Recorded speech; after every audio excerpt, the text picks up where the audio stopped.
Mr. President, I also rise to join my colleague from Alabama, to join many others to express real concern on this topic of illegal immigration and the desperate need to fix this problem, to solve this problem. Mr. President, I believe we all want to cherish and hold up and continue the proud tradition of this country, which is founded on immigration. Now, Mr. President, one of the many things that makes America unique is that we're a nation of all of us immigrants. None of us somehow have some blood oath or blood tie to this land that goes back from time immemorial. We all came here relatively recently in the grand scheme of things from other lands, all of our families. We are a nation of immigrants and immigration, and we cherish that and we celebrate that. But of course, Mr. President, historically, that has been a system of legal immigration. And it's so worrisome to me and so many others that over the last 30 years in particular, that has really evolved into a wide open, relatively little enforcement system of illegal immigration that flourishes, that abounds and grows as our traditional legal immigration system gets less and less workable for the folks trying to follow the rules. And Mr. President, that is my concern as I look at many of these immigration reform proposals, particularly proposals for so-called comprehensive reform like the one outlined today. Mr. President, to me, I think the test is pretty simple. How do we uphold our tradition of immigration and fix the problem, solve the problem, not allow it to continue or worse yet, grow and mushroom? And to me, that's the bottom line, Mr. President. Will any proposal that we may be debating, will the proposal outlined by some of my colleagues today fix the problem, or will it perpetuate the problem, or God forbid, even grow the problem dramatically?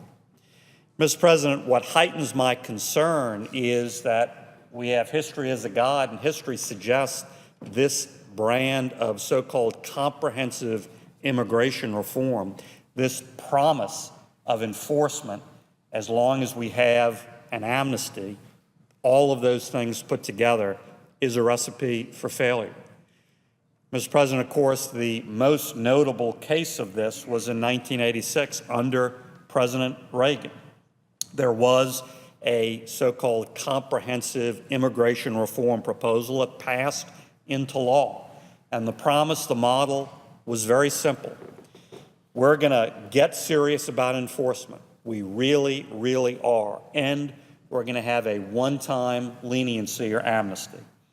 And it will fix the problem once and for all. We'll never have to look back, and that will be done. Well, Mr. President, as we know from bitter experience since then, didn't quite turn out that way. The promised enforcement never fully materialized. In fact, in my opinion, it never materialized to any significant extent. However, the leniency, the amnesty, happened immediately. It happened the second that bill was signed into law. And so did it fix the problem, estimated at about 3 million illegal aliens then? No. It not only perpetuated the problem, it grew the problem to 12 plus, some people think as high as 15 to 20 million illegal aliens now. So it grew the problem enormously because you had promised enforcement which never adequately materialized, but an amnesty which happened immediately. And Mr. President, that's the fundamental concern. That's the deadly scenario that I'm concerned about with regard to virtually all of these so-called comprehensive solutions. There is one thing, at least one thing, that has changed since 1986. And it's this, Mr. President. Compared to 1986, we have a president and an administration in power which has proved time and time again that they have no will, no focus on real enforcement. Why do I say that? Well, this is the administration that sued states attempting to enforce immigration laws and get control of the border.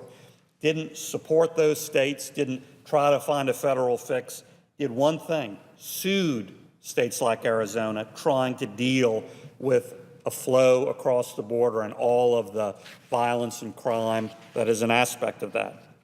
This is the administration that ended the 32 287G local law enforcement programs that were fairly effective, at least in focused, limited ways, with regard to enforcement. They scuttled that program completely, threw it out the window.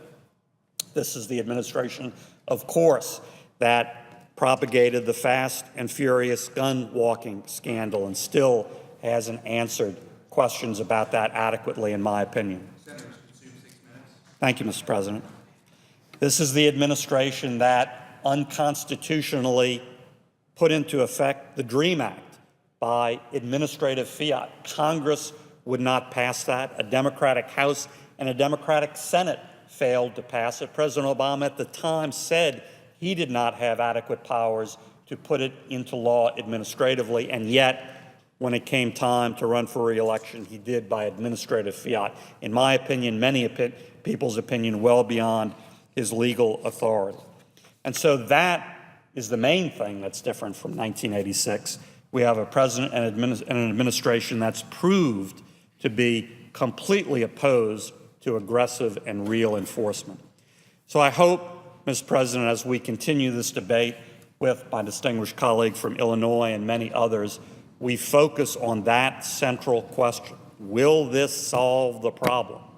Because, in my opinion, we've seen this movie before. We've tried this so-called comprehensive approach before, this marriage of promises of enforcement with leniency or amnesty, and history suggests that that doesn't work. The enforcement never adequately shows up. The amnesty immediately does. And in this proposal, although it might not be immediate citizenship, it's immediate legal protection and many benefits that flow from that. Thank you, Mr. President. I look forward to continuing this discussion.